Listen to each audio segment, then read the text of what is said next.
어제 충격적인 보도가 있었습니다. 윤석열 대통령이 이태원 참사가 특정 세력에게 유도되고 조작됐을 가능성이 있다고 말했다는 내용을 김진표 전 국회의장이 회고록을 통해 밝혀진 것입니다. 실제 당시 극우 유튜버들은 이태원 참사를 두고 여러 음모론을 제기했지만 모두 사실이 아닌 걸로 밝혀진 바 있는데 참으로 개탄스럽습니다. 이 상황에 대해서 유가족들은 참담함을 토로하고 계십니다. 이태원 참사 특조위 구성의 법적 시한이 지났음에도 불구하고 여당의 특조위 위원 추천도 지연되고 있습니다.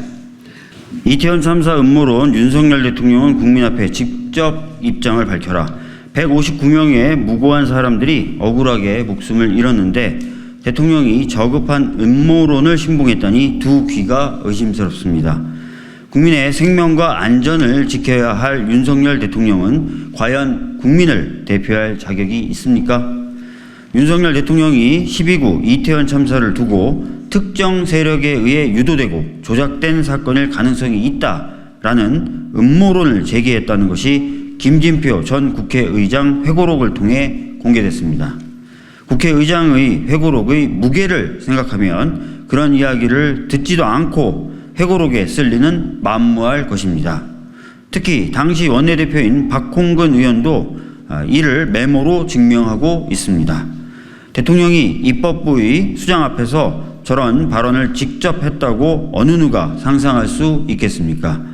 윤석열 대통령은 도대체 어떤 보고를 받았길래 음모론을 말했으며 특정 세력은 과연 누구로 의심한 것이고 159명의 소중한 생명의 희생이 어떻게 유도되고 조작되었단 말입니까?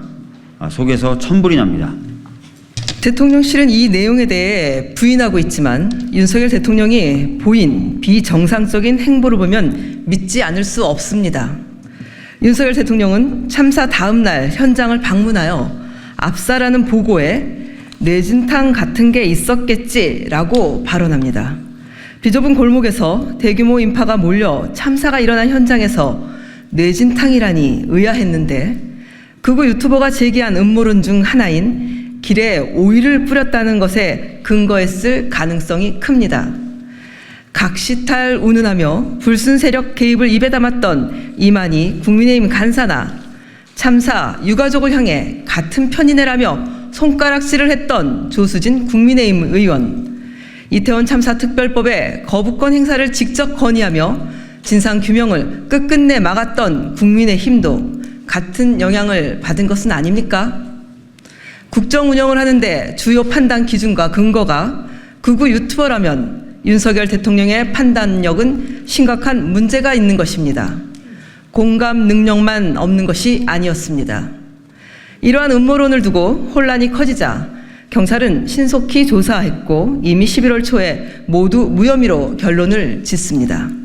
그러나 윤석열 대통령은 한 달이 지난 뒤에도 계속해서 음모론에 무게를 싣고 있었다는 것은 비상식적입니다. 이상민 행안부 장관이 여전히 재임 중인 것을 보면 지금도 음모론을 믿으며 이 장관을 물러나게 하면 억울한 일이라고 생각하는 것 같습니다. 윤석열 대통령은 국민 앞에 직접 입장을 밝히십시오. 이태원 참사가 특정 세력에 의해 유도되고 조작된 사건이라고 생각하고 발언한 사실이 있습니까? 그리고 여전히 그렇게 생각하십니까?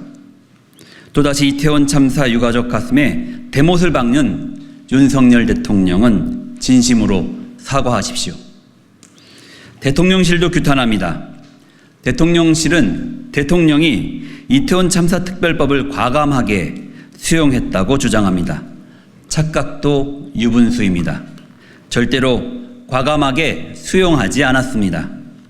이태원 참사 특별법은 국민동의 청원 5만 명의 동의를 얻어서 지난 2023년 4월 법안이 발의되어서 2024년 1월 9일 국회에서 가결되었으나 윤석열 대통령은 거부권을 행사하였습니다.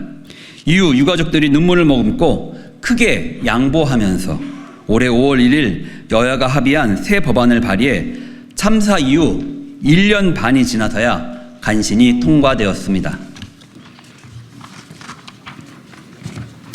이태원 참사 특별조사위원회를 신속히 구성해 진상규명에 나섭시다. 특별조사위원회 구성 기한이 지난 20일이었으나 국민의힘이 위원 추천을 하지 않고 있습니다. 대통령의 어처구니 없는 행각을 은폐할 것이 아니라면 당장 이태원 참사 특조위를 구성하여 참사의 진상규명과 더불어 명명백백하게 조사할 수 있도록 해야 할 것입니다.